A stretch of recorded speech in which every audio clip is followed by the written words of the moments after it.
Welcome to MOBE Mondays. Hello, everyone. Good evening. I'm Cheryl Grace, and I am the Senior Vice President of U.S. Strategic Community Alliances and Consumer Engagement for Nielsen. I'm going to be sitting in tonight for MOBE founder Yvette Moyo. And for our viewers who may not be familiar with MOBE, MOBE is an acronym and it stands for Marketing Opportunities in Business and Entertainment. And it's where the best in marketing, technology, sports, and entertainment converge. This MOBE Monday series and the MOBE Symposium are a production of Real Men Charities, Inc.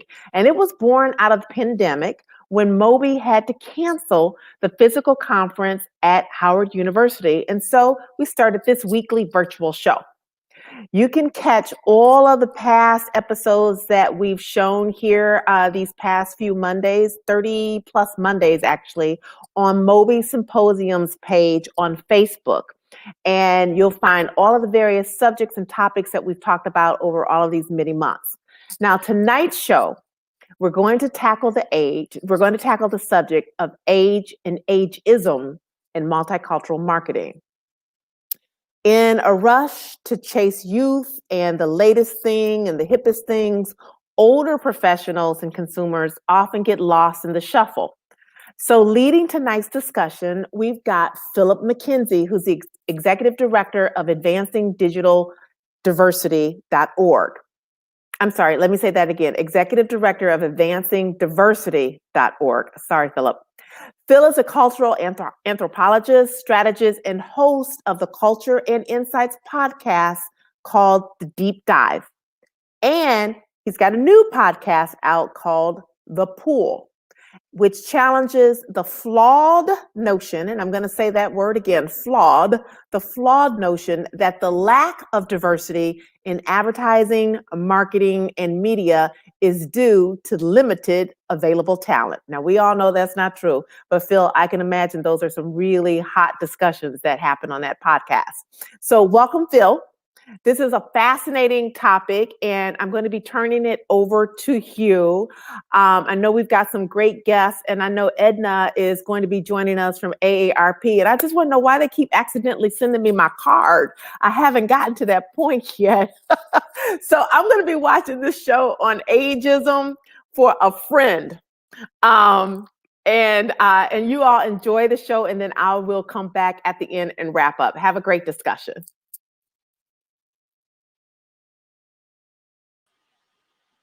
Thank you so much for that more than kind introduction. Again, my name is Philip McKenzie, and I'm the Executive Director of AdvancingDiversity.org, which lives under the MediaVillage.com platform, the leading B2B site for marketing, advertising professionals. And it is an honor to be here this evening with such esteemed panelists. Before I give our panelists an opportunity to introduce themselves, I'm going to start off where people typically end in moments like this with thank you. I want to thank MOBE for giving us this opportunity to have this conversation, to curate this conversation. It's one that does not happen enough in marketing and advertising circles.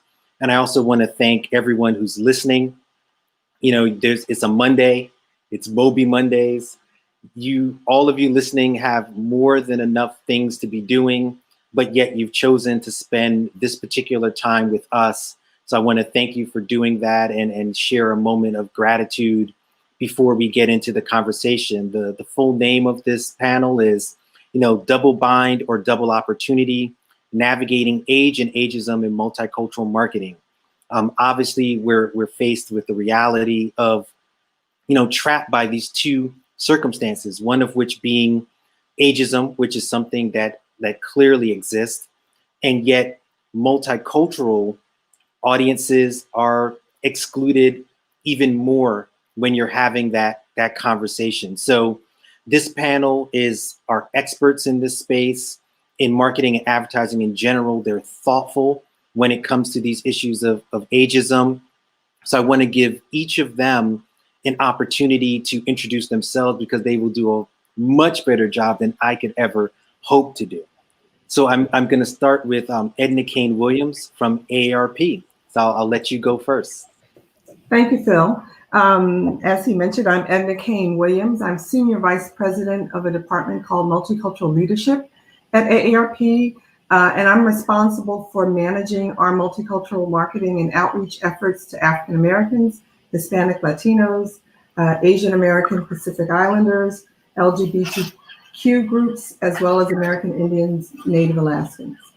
I've been with the association for a long time, although I've worked in other capacities, including PR agencies, and have been, have really had a front row seat in terms of what's been happening in terms of multicultural marketing. And I think this is a conversation I'll share later that AARP has been right smack in the middle of, and looking forward to this discussion. And then I'm going to go down to Raquelle Zuzarte. So if you can introduce yourself as well, of the Washington Post, and also a columnist for Media Village. Yes, a colleague to you, Phil. Good evening, everyone, and thanks for joining what I think is going to be a really interesting and informative discussion. I'm Raquelle Zuzarte. I am the Washington Post VP Marketing and a global brand marketer who has sat in a number of meetings where decisions were made on what ads look like, including who's represented in those ads at Procter & Gamble, at Johnson & Johnson, and as a consultant at Accenture, and then on the media side at CBS and Time Warner. I'm the host of a new series at Media Village called The Storytelling Revolution, and I encourage you to listen in. I think there'll be some good nuggets for everyone.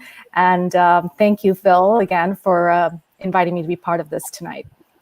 Absolutely. And then I'm going to go into my upper corner and answer Larry Harris of Alpha Precision Media to introduce himself, co-founder of that organization. Oh, thank you, Phil.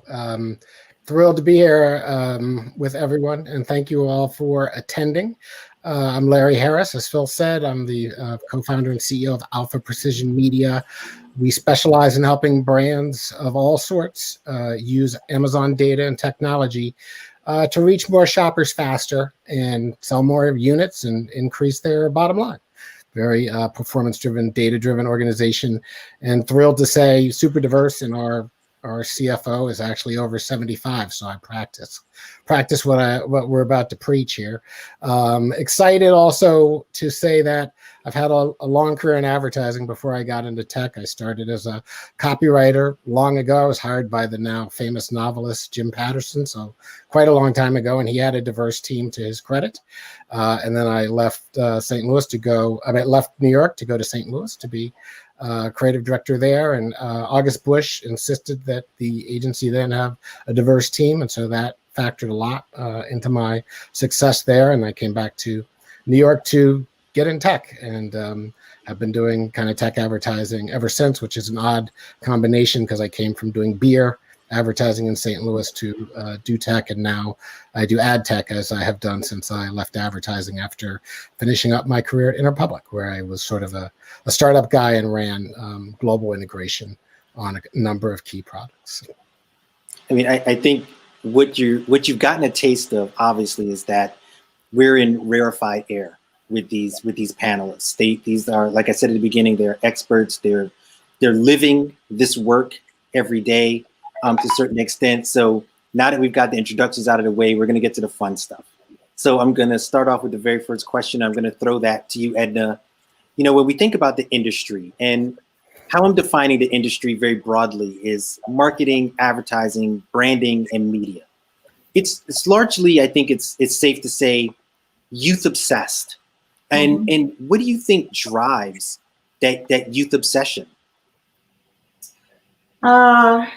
I think we haven't caught up with the demographic reality. I mean, at one point in time, in the last 20, 40 years, it was justified because of the larger bubble of, the age distribution and more people being younger. And the available dollars in terms of consumer behavior has really changed over the years. So, I say it's an old paradigm that hasn't caught up to a couple of facts. One, that people are living longer, and two, that the majority of household income in this country today resides in households led by people over the age of 50. So people are working, the retirement rule has, and so I really think that marketing advertisers here have not caught up. They're starting sensitive, they're starting ads that reflect the current model that has to be thrown out. And Larry, I'm going to give you an opportunity to jump in and add to that. I think it's, as Edna said astutely, people haven't caught up with the times. The wealth is the baby boomers have aged, right? So they've always had this the young image, as we all know, and even as they have run agencies, have kind of held on to that. But the reality of the world is, look at the two gentlemen who just ran for president, right? So there is more power and more wealth with the older folks, and marketers do need to court them. I will say that, a problem for marketing is that it, in our lifetime, sharply restructured, kind of led by kind of the genius of Martin Sorrell. And so there was frankly less attention paid to storytelling, which is a natural domain, and knowledge sharing, which is a natural domain of older folks, that was useful when I was coming up in the advertising business. That's no longer the case, with rare exception. There are very few agencies where there are senior folks who are guarding, if you will, the culture and the way of that agency. When I was coming up, there were folks like that, and they kind of had a certain standard of what advertising was and what that was. Our kind of whole generation got moved aside, and I think out of survival, most of them ended up on the client side. Right. So if you look at the people who started their careers in advertising and marketing, I would wager the vast majority of them ended up on the client side because, one, it's more hospitable, and two, there's more people making a way for their careers. And so that's something I think the holding companies are trying to fix. I think clients have been ahead of it. Where clients haven't helped is in demanding, as was the case when I was a copywriter in St. Louis. August Busch demanded that they have Black copywriters. They weren't going to be able to keep the business if they did. So that kind of candor from clients, all of whom I've never had a client that didn't have a diverse team. So that's not true of every agency that I've seen. No, I'm gonna use that to leap into another point, and I'm gonna throw this to you, Raquelle. That I think Larry made some interesting points that people have to demand that their teams, if they're on the client side, they have to demand that the agencies working with them have a certain representation. When you're evaluating work, you have to think about it in particular contexts. And it seems that when it comes to age, that question is really not being asked in the same way that it might be thought of to be asked more naturally when it comes to there being representation that is African-American or Latino or Asian or women, even though we still have an incredibly long way to go when it comes to getting that representation. But age, it seems to be the thing that it's still okay for it to be missing inside the room. Am I framing that right, or what are some of your thoughts about that? No, I agree. I mean, if you look at the average age of ad agency professionals, it's approximately 34 years old, and what you're seeing is a reflection of who's in the room and their attitudes and perceptions. And if you think about where those attitudes and perceptions come from, we can sort of think of it in three buckets. Some of it's ingrained. I mean, everybody, since the beginning of time, even Mark Twain said, I'd be infinitely happier if I was born at 80 and, continue living till I was 18. And we know, from history, that the fountain of youth has been what so many great historic figures have been striving for. So there's this ingrained nature in human nature to want to be young and to hold on to the youth, because getting older obviously means, meeting your maker, you're getting closer to that. So there's that ingrained aspect. And then there's this learned aspect. And this learned aspect has come over the years, I'd say over the last 6 to 7 decades, where this fascination with youth has been permeated in imagery, whether it's media, through movies or through advertising, where youth has been celebrated in such a way that has become sort of ingrained in our thinking. And the third bucket I call stubborn perceptions. And these stubborn perceptions in that room of, let's say, strategists at a creative agency who believe that older people have made up their minds on a product. They're not going to change their minds. So why should we go after them? Or this false perception that, there's less income when we know 70% of the net worth across the United States belongs to those age 55 plus, and yet only, 5% of the spending is in that group.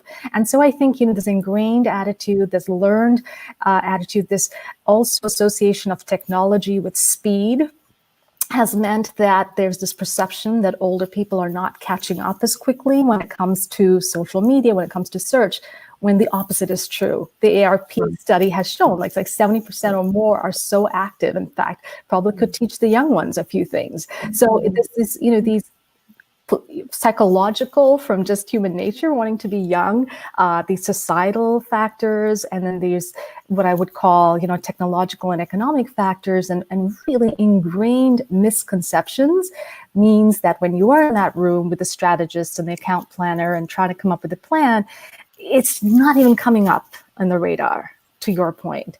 And so there's so much work that needs to be done to lift that up. And I can point to one example of a brand that's done that quite well, and there are a few other examples. And it's actually a brand not even in the United States. It's P&G's brand Ariel, and the name of the ad is Share the Load. And what I loved about that ad is because it's this beautiful story, and I encourage everybody listening tonight to just go on YouTube and search Share the Load. Story about this father recognizing the importance of helping in the household, and it's done through this emotional letter. And I think that is a beautiful rendition of showing intergenerational storytelling. And I think that intergenerational storytelling is what we're missing in a lot of our advertising and media. Yeah, and I want to get to the multicultural piece in a second, but I want to give Edna an opportunity to come back in here, because I think, Raquelle, you made a very interesting point, and I want to pull it out a little bit in the sense that, yes, we know there's the fountain of youth and this historical notion of youth as being vigorous and being vital and all of those sorts of things. But it seemed like years ago, getting older meant you had experience, you had wisdom, and there was still a place to be rewarded for that. Now it seems with maybe this comes from a tech startup notion, the Zuckerbergs of the world, that it's now the experience and the wisdom doesn't seem to matter as much. And so, Edna, I want to throw that to you. Do you think that affects the way in which organizations are evaluating talent and in hiring people, where it's not just a fountain of youth thing, but it's also we don't want experience and wisdom. We don't see that as necessarily living in an older person in the way we might have 20 years ago, for example. Well, I think you're highlighting stereotypes, right? And that they've grown around the aging population. And our CEO, AARP CEO, actually, I guess it's been about 4 or 5 years ago, wrote a book called Disrupt Aging. And we're still in this process. I talked about this dated paradigm. We really at AARP are trying to shift perceptions of aging so that it is not seen as, one, when does it start? Is it 70? Is it 50? Is it 80? Is it 90? We really believe that the person, I think scientists have shown that the person who's going to live to be 140 years old is alive today. So our whole perception of age and what's old age and what's young really has to dramatically shift, and it's such a personal level. One person may be old at 85 and another be old not until they're 100, and that's the largest growing segment of our 95 plus, the largest growing segment. People are definitely living longer, so we're going to have to revisit all of these stereotypes. And we launched Disrupt Aging to help the country come to grips with the fact that those stereotypes no longer apply. We have been working with advertisers, with the media. For example, we worked with Allure magazine to get them to agree to don't use the term anti-aging. You know, a lot of beauty products are labeled anti-aging products. Well, that automatically leads you to think that aging is something bad and none of us want to experience that. We are of the mind that we need to embrace the notion of aging. It means different things for different people. People are living much longer. We call this the longevity society or the longevity economy, because people are working longer, living longer, contributing longer, buying longer, are consumers longer. So again, it's a part of this paradigm shift that the stereotypes of old, slow, tech-averse, all of those have to be revisited because they're wrong.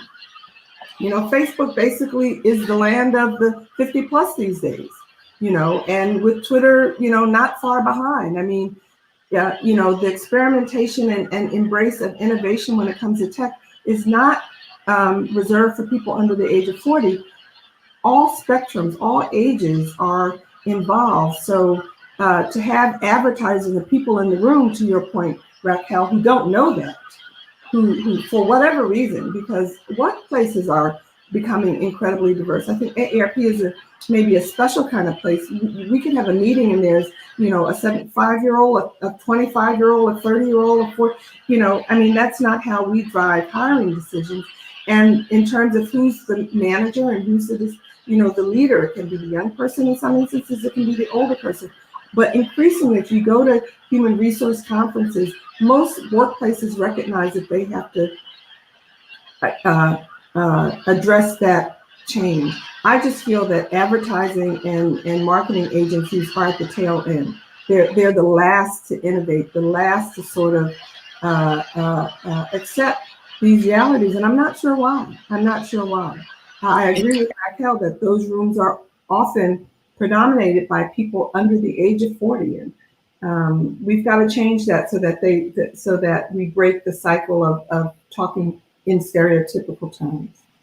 And I think that this idea of stereotype, it's the lowest common denominator, right? Mm-hmm. It's the, in a way, the easiest thing to do because it reinforces notions that we already have. And in a industry that is supposed to be creative, that is supposed to be forward thinking, one would think that this is an opportunity to challenge these ideas. So, you know, Larry, I'm going to toss it to you to kind of tease out, as someone who's worked on campaigns, you've been in diverse teams, how do we get, you know, agencies to be more creative, to push past these stereotypes that Edna just articulated for us, and Raquelle kind of started us in this, going down this road to kind of think about these notions?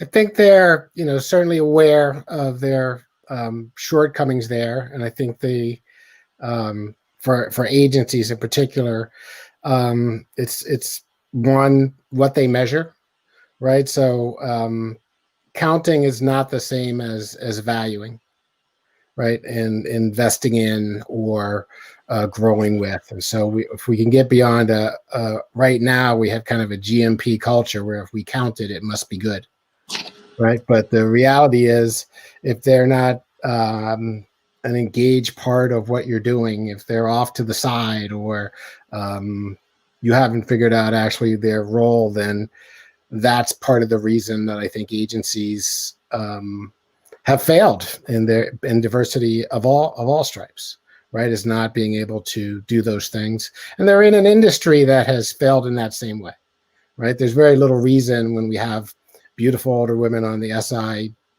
Sports Illustrated swimsuit issue, and Fenty's got a beautiful older woman, and yet why isn't there an older version of The Bachelor? Why can't that air when we have 6,000 stations? Why can't you figure that part out, right? So that there would then, be advertising that contextually was right for that, or was in the show, or relevant to that lifestyle. Like why can't we figure those things out? Because again, agencies have something to do with that, because it is agencies that invented soap operas, right? So they do have something to say in the types of programming they get advertising dollars and support those things. And internally, the issue for them is on for decades, ever since the 60s, which ironically was older Jewish and Italian people getting in advertising, basically, which is what the revolution of the 60s was. It was Jewish and Italian humor by older people who came out of other careers. Has been sort of going backwards from that. What was a diversity explosion? Everything that Doyle Dane, all those things, the word diversity explosion, has been going backwards. And now we need, multi-architectural diversity, because we have to do so many different types of stories because there's so much content out there, right? So right now there isn't content because they can't produce it, but there will be an explosion of it. And what should be the advertising that's in it when you can target people so well, when so many of the older people are wealthy? What can you do also to keep them engaged in the discussions, so that, to Edna's point, you don't do stereotypical things that have nothing to do with the realities and the vitalities of the senior people that we know from our own families. Why would you do that ad when you know how the senior people are in your own family, and you know how cross-generational, and you watch them boogie at Thanksgiving? Right? Why would you do that ad or think that was okay, or not understand what they consume, what media they consume, and why it's important, right? But there's, in the digital era, there's a heightened need for relevant storytelling, right? It's authenticity that carries the day, right? And I don't think we are comfortable.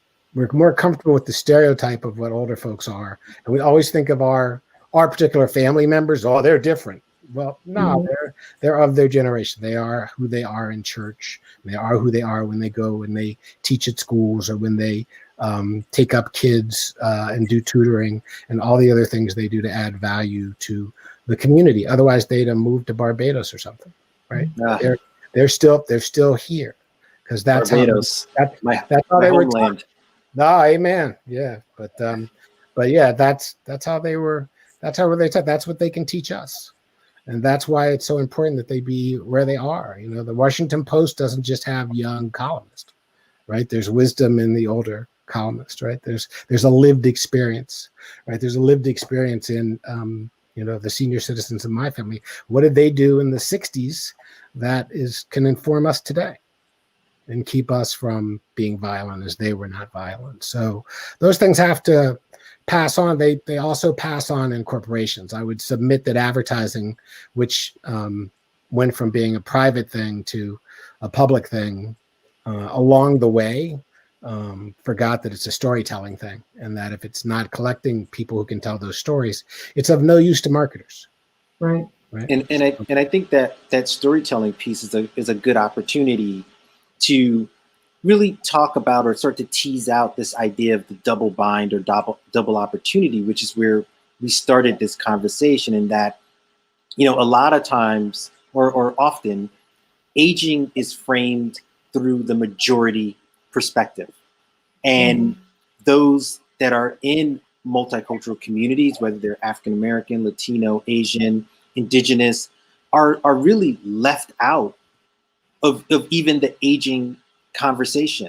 And so I want to give us an opportunity to kind of start to pull that apart a little bit. And Raquelle, I'll leave this one with you.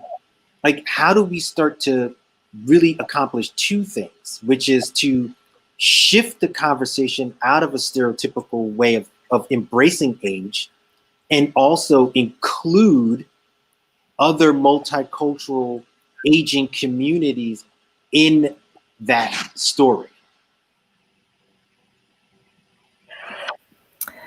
Yeah, I'm going to actually start by saying that in Korea, the 70th birthday party, I know from a dear friend who's Korean American, is like one of the biggest bashes you have, and they call it Kokyu. I don't know if I'm pronouncing it right, but you can correct me later. But it's like old and rare, and it's a huge celebration. Just in terms of the point that Larry was making about people in our lives who we learned from, and have great wisdom from. In terms of your question about the agenda in the rooms where decisions are made, I think there's a number of factors that need to be taken into account. I think it's not, I think we need to look at it not from a siloed way, because we know this is an intersectional problem.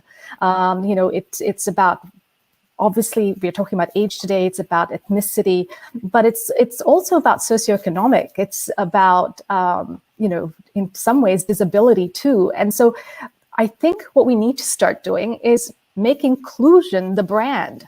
Think of inclusion as the brand and say, how do we make everything across the journey, across the consumer journey, reflective of inclusion?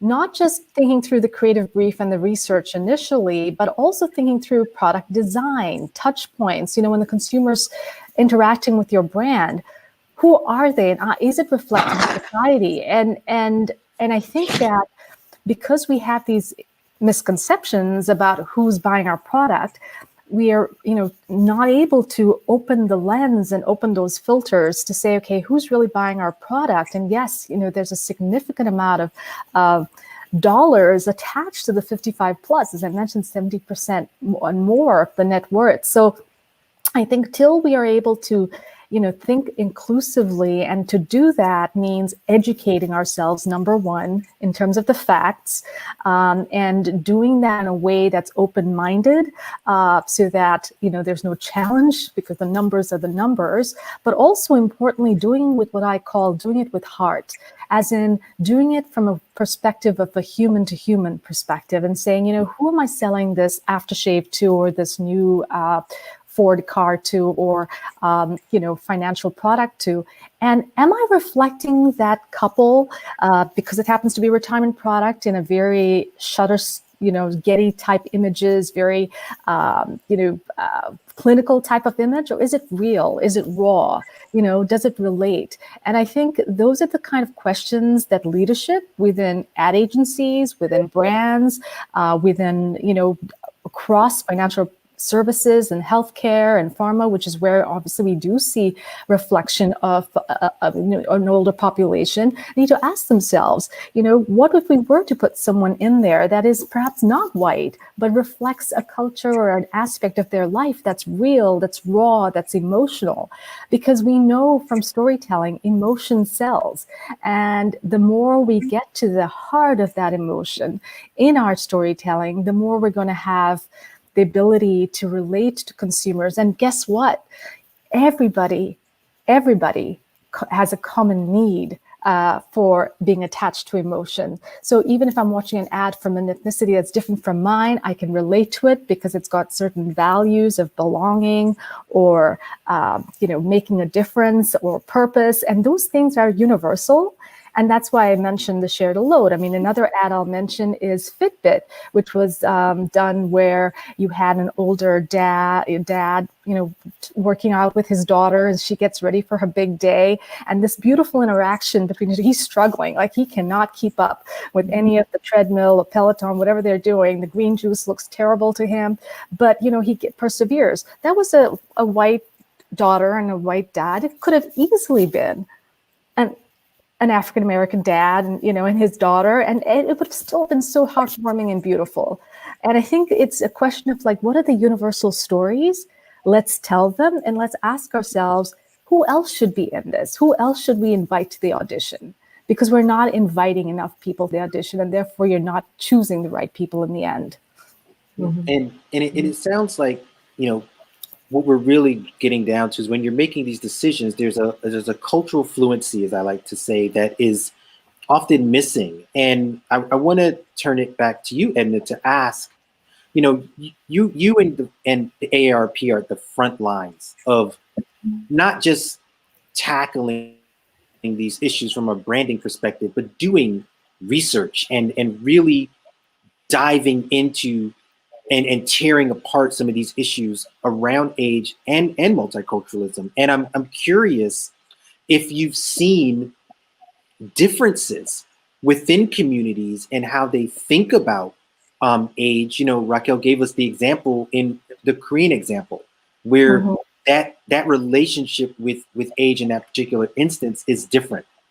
And I'm wondering if we had more cultural fluency within these agencies, given your research and expertise, do you think we will be getting a different result if they understood the differences in multicultural communities as it pertains to age?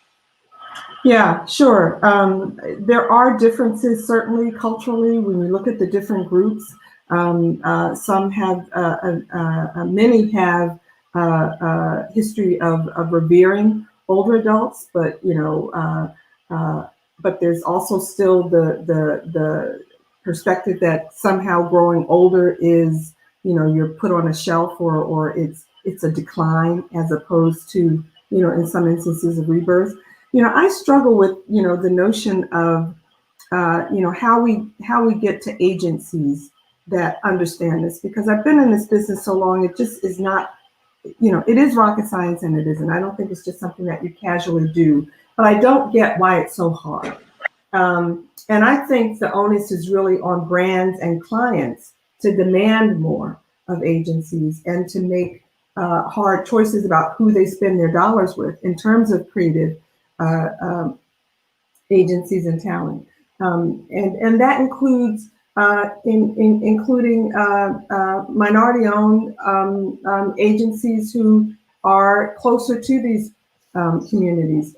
AARP has a really strong supplier diversity mandate. I only work with minority-owned agencies. Now that has changed over time to 100%, to 80%, to 51%, but I want to see at least on the other side of 50, because I want them teaching me and helping me better understand these communities, and not always me transferring knowledge. I mean, I'm just sort of done with that. I'm done with, it's 2020. It'll soon be 2021. I do not get how you can have an agency that is not diverse, that is not culturally fluent. I mean, really, if not now, when? So I just limit, that means my world shrinks in terms of who I'm going to deal with. And I think that's perfectly fine, because I think in some ways we're coddling these huge agencies. And every year there's at least one major misstep by an agency that gets on the air and everybody is shook, like, how did that pass muster? Who was in the room? It's an old conversation that really I am tired of. And I think we are not demanding enough of these agencies. Like you said, Raquelle, I don't want to see Getty stock what I call the rainbow ads. I want real energy, real creativity when it comes to doing multicultural work. So I think, yes, there's a whole big story, different story to tell about aging that does differ in terms of communities. I think, unfortunately, COVID gives us an example of that. This virus plays out and is perceived and is impacting multicultural communities very, very differently. Very, very differently. Yes, it's a devastating virus for everyone, but it is playing out very differently in different communities, both by race and ethnicity, by socioeconomics. If you're poorer, you have one experience, but you can be Black and rich and not have the same experience of someone who's white and rich. So you can't get away from the impact of culture, no matter what your circumstances. And we have to demand that agencies get that and understand that. And there is absolutely no excuse to not be up to speed on these kind of issues in 2020.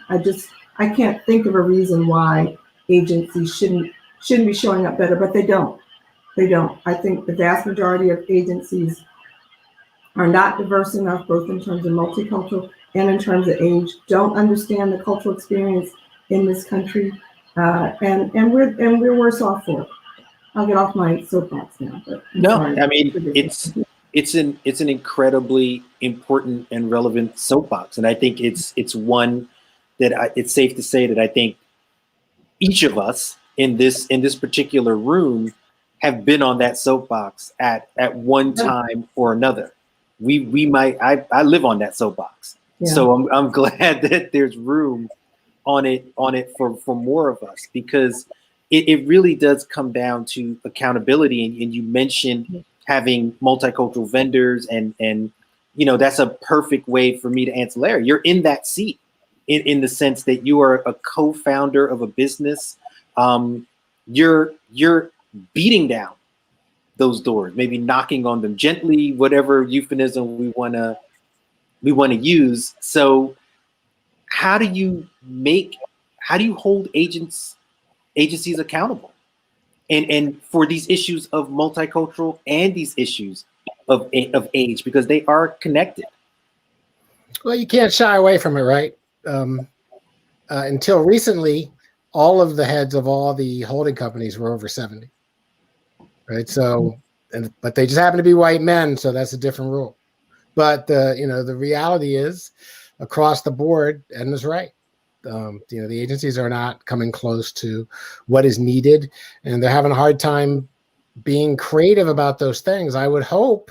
My hope, I don't know that Edna's experience as a client is any different, but I would hope the fact that everybody's at home, you suddenly realize that, you don't need the senior people in the office 70 hours a week, right? That shouldn't be the criteria of their value or their worth towards what you have to do for clients, right? But the reality is we live in a world, one, data driven, two, we live in a world that's not so much broadcasting as it is narrowcasting at scale.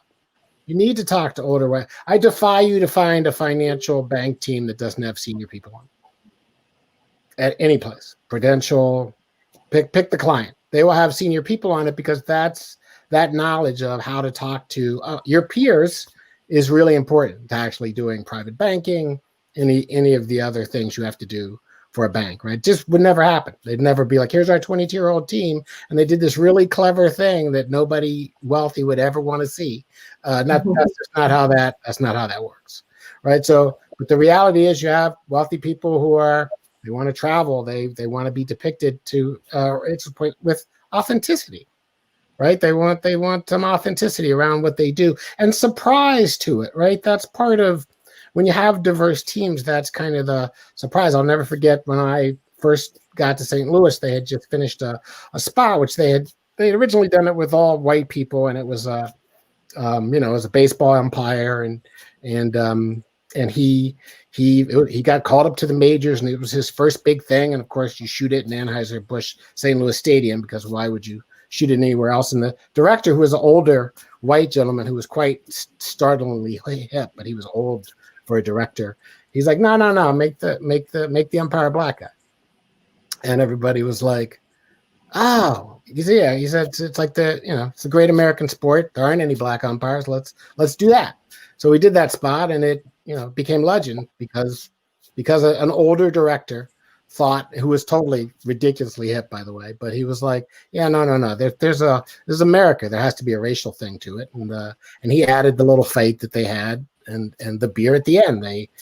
This Bud's for you that they did for each other. So, and there's the black people who said he's going to call his wife when he gets the promotion, right? It'd be the first person he calls. He'll call his wife and say, I got called up. So that's advertising at its best, right? You have an idea, and you try to, one, get it through the company, but then you try to plus it. You try to make it something that people will talk about, stories that people will share and say they saw.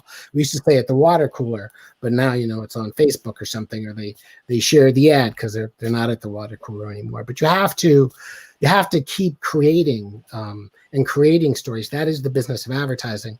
And usually the people who can help you plus the stories are the people who've seen the most stories. Right? When I was coming up, the creative director, they were old, right? They weren't hip young people. They were old guys who would be like, this is what you need to do. And when you were struggling, there was an older, for me in St. Louis, there were older black men that I could talk to about the fact that I was probably the only single black man in St. Louis. So it was like, People didn't know how to deal with me in the agency business, but they could help me. And they were from Mississippi and other places I hadn't been, but they were older than me and wiser. And you need some of that to get up through it. That's part of what advertising struggles with. Anyone who's gotten anywhere, somebody validated them. Mm-hmm. Somebody said, you have talent. Somebody did that. Mm-hmm. And that doesn't happen. That doesn't happen enough that you see senior people making it an average. For every Vita Harris, there's lots who's a rock star strategist at FCB, global strategist, easily one of the top strategists in all of advertising. For every rock star like that who was validated at a place called Bates that none of us have ever heard about until always knew she was good, there's other people, nobody picked them up. Nobody said that for them. And they have to go to the client side or they have to switch their careers. But I've always been encouraged that those people don't give up. And I think that's the real terrible thing about advertising. They haven't found a way to keep people going through the system at all. And that's a perfect way to kind of get us deeper into that double bind. And I'm keeping an eye on the time. We have some more minutes, and we do want to take questions from the audience. So we have a few. So I encourage people in the time, as I'm kind of get through a couple more questions here, to send us your questions. We want to hear from the audience, those who are listening. So feel free to throw that into the chat.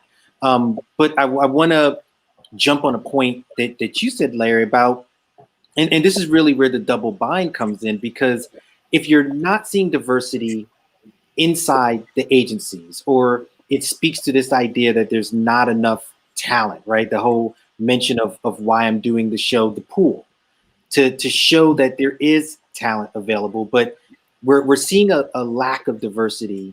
So people aren't getting hired up into those senior ranks to be able to make decisions. So the reality of, all the holding companies having, senior management that's Black, how is that going to happen, or Latino or whatever? How is that going to happen if they're not in the ranks, so to speak, to start? So you're never going to see a change in perception. So, Raquelle, I want to give you an opportunity to jump back in and kind of talk about how the lack of diversity in the ranks then affects the way in which we see branding as it pertains to age play out on the other side of that equation. Yeah. So I want to also highlight a point that Larry made and Edna made about, the wealth of knowledge and experience that comes with age. I want to make a point about reminding myself, first of all, that one of the biggest things I learned about sales when I led a sales team was from my 75-year-old salesperson, who ended up being salesperson of the year. And I was, at J&J, had done a stint in marketing and was thrown into sales as a sales manager and had this team aged from 23 to 75. And I learned the most from Val, who was an incredible salesperson. And so that quality of learning, I don't think could have come from any other source, other experiences. So I want to just, honor that. And let me say that in terms of changing perceptions and changing within the world of advertising, I think one of the key things is the art and science of storytelling can involve a lot of need for thinking and understanding of why are we doing this. If I give an example of E-Trade, don't get mad, get E-Trade, if everyone remembers that ad, which had a lot of older people, caricatures, being a firefighter, being a DJ, and was meant to be funny, but there was an element of it that actually belittled the population of 55 plus. And then you look at, other ads. Let's say you were talking, Larry, about, great decisions made in the world of advertising. And if we think back to many years ago, like 1984, and the Wendy's ad that Joe Settlemeyer did, and, he hired an 81-year-old to say, where's the beef? And that's, become iconic. And so, and back then it was regarded as something that was pop culture and ended up, giving them 30% more sales and, the year following. But there's a fine line in storytelling of what's, funny versus what can be offensive.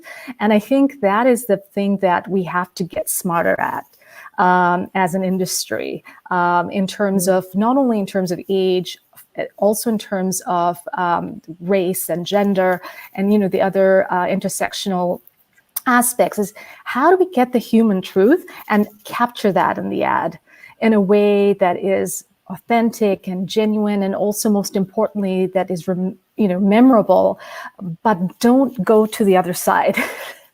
Because you could be very quickly be part of a meme, and your company could, you know, be very quickly shutting down their Twitter handle if it's not done right. So I think that the key ingredients are sensitivity, understanding, and a complete commitment to understanding, you know, the human condition and the human emotion.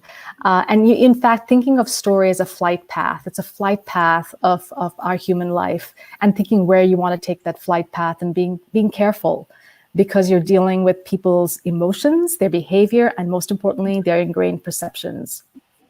And, you know, I want us to start to, in the time we have left, start to think about moving forward. And you know, I think we should always try to be, if we can, solution oriented. And when I was doing some research for this conversation, I saw there was a few places that were really focused on, you know, older people kind of lifelong learning and retraining themselves and staying quote unquote relevant in order to be more attractive to the advertising workforce. And what I want to do is basically offer, when we see that type of branding as compared to, I think, the work that AARP has done, are we putting more onus on the individuals versus the systems? And I want to give you Edna a chance to weigh in there, knowing, of course, there has to be responsibility, but at some point, how much of this is a systemic thing versus an individual thing? Like, I could be 65 and do as much training as I want, but if no one's going to give me an opportunity to be on a copy team, is it possible? So, you know, so I'm curious what you would think about that.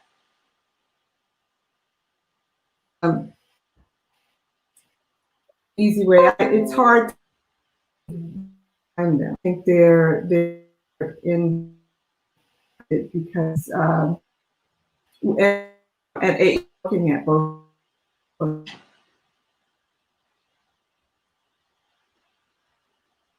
I think I might be losing you a little bit, Edna. So I'm gonna turn it. Okay, go ahead.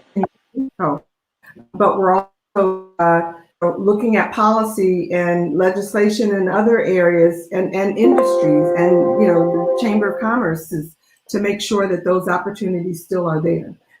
I do want to say before we move on, and that I think in this conversation, I think we also have to be careful not to be ageist ourselves. We've talked about age primarily in terms of the older spectrum, but I think in the workforce, if we had some Gen Z or some millennials on the panel, they would own list concerns about the workplace and how it comes to bear. So we've talked about seeing knowledge, that the of older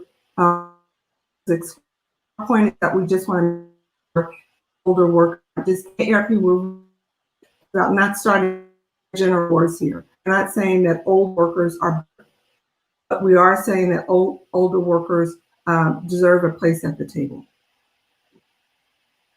I think that's a great point, and you know, it's one of the challenges when the topic itself is so broad. We don't want to lose the big picture that, yes, I think obviously when we talk about conversations around aging, we think of older audiences, but I think Edna's point is completely relevant that as we are youth obsessed, you know, where we started the conversation, that bar of what is older starts to get ever younger.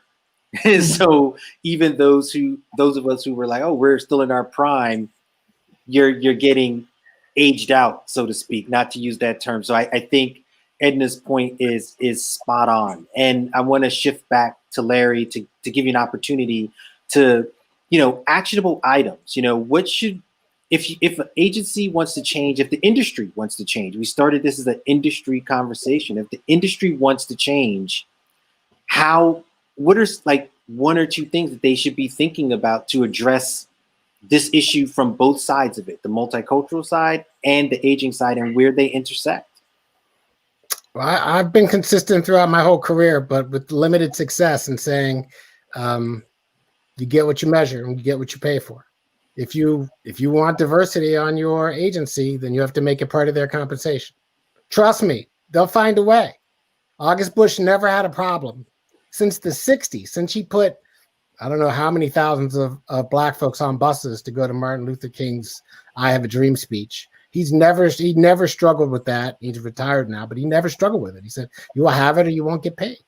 And amazingly, Budweiser never struggled with that at any agency ever.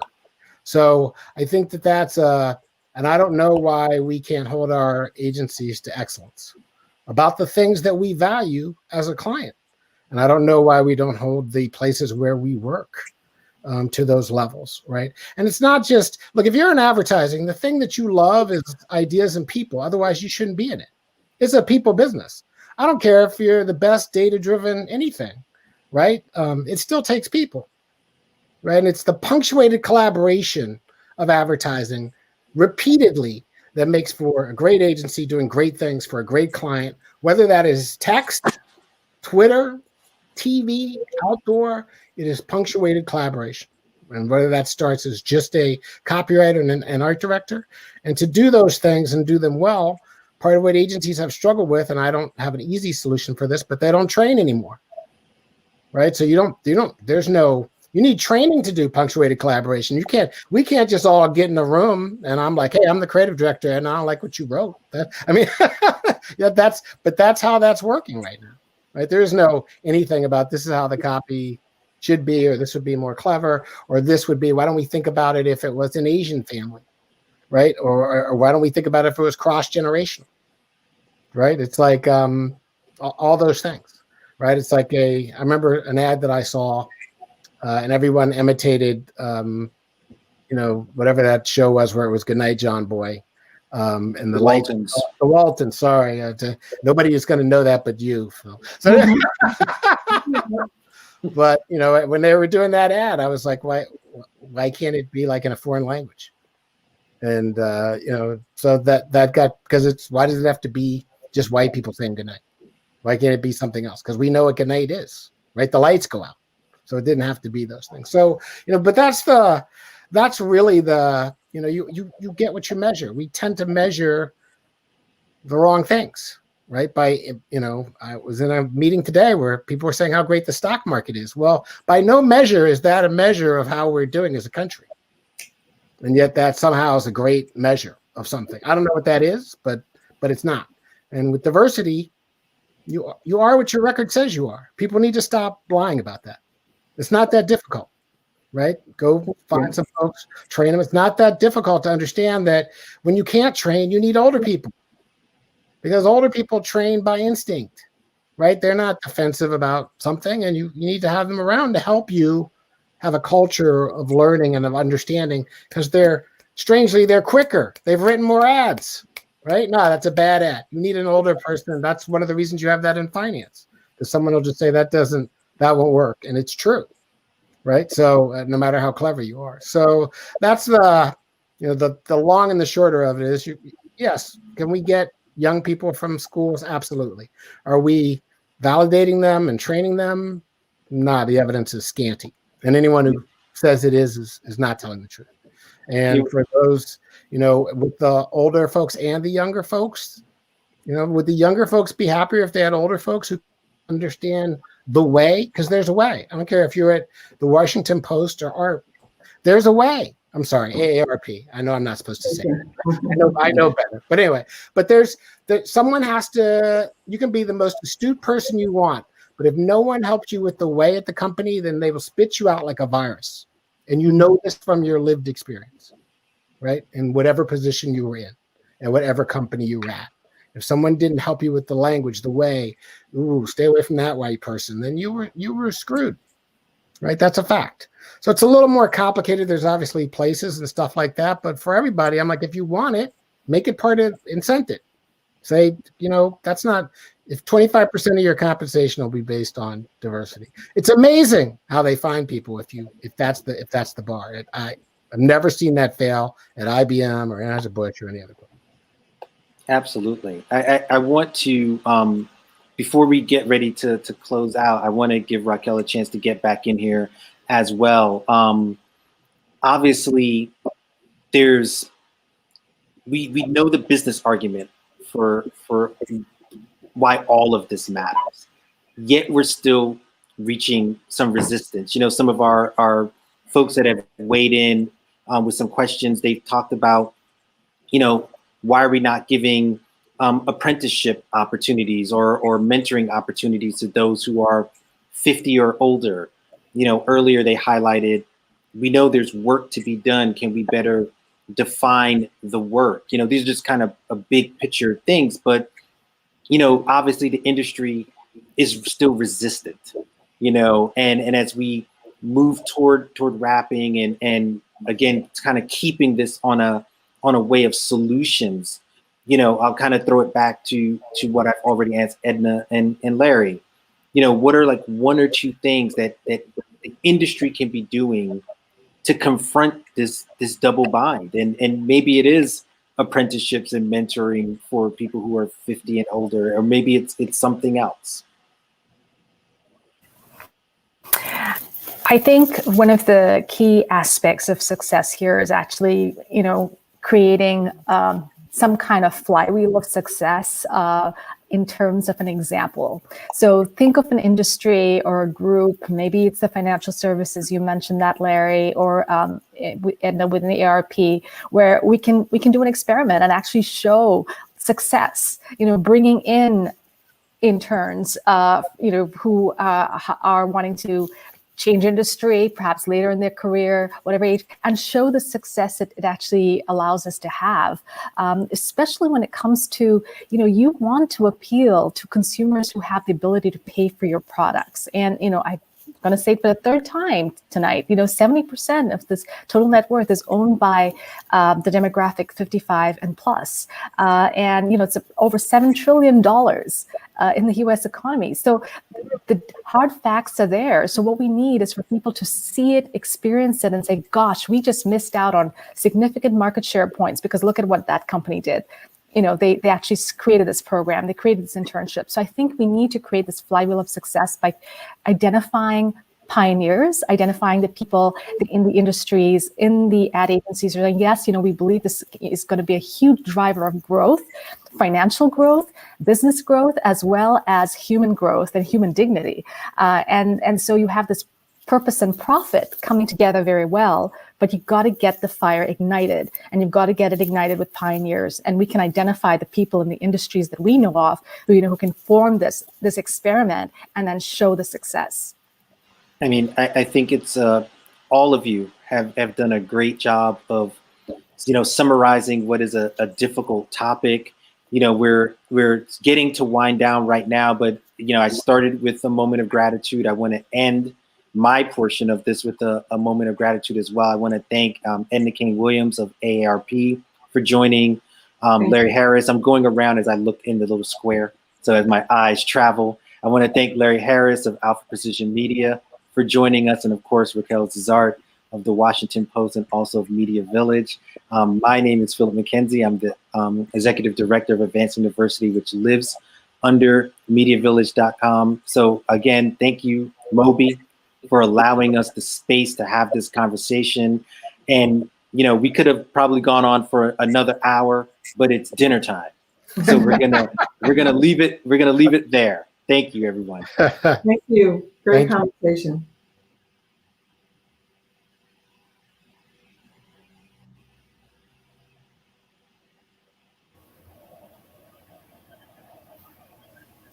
Thank you, everyone. We'd like to announce next week's show, The MOBE Way, The Promise of 2020 and the Nguzu Saba. In our final MOBE Mondays episode for 2020, we will reflect on the 39 shows we've presented in 2020 and our application of the principles of Kwanzaa on which MOBE was built. Also, AARP has a wonderful movie called Sylvie's Love airing this Wednesday, December 9th, on their Movies for Grown-Ups program. Visit aarp.org for registration information. Sylvie is a summer romance story where she gets involved with a saxophonist who takes her summer job at her father's record store in Harlem. Set in the 1950s, when they reconnect years later, they discover that their feelings for each other have not faded. We have so much in store for you. In 2021, we will continue with our MOBE Monday series, add some master classes, and host a dynamic MOBE Symposium, all virtually and safe. Join us as we close out this emotional year with a celebration of our strength, resilience, and perseverance. And of course, a special Kwanzaa time performance. Back to you, Cheryl. Unmute.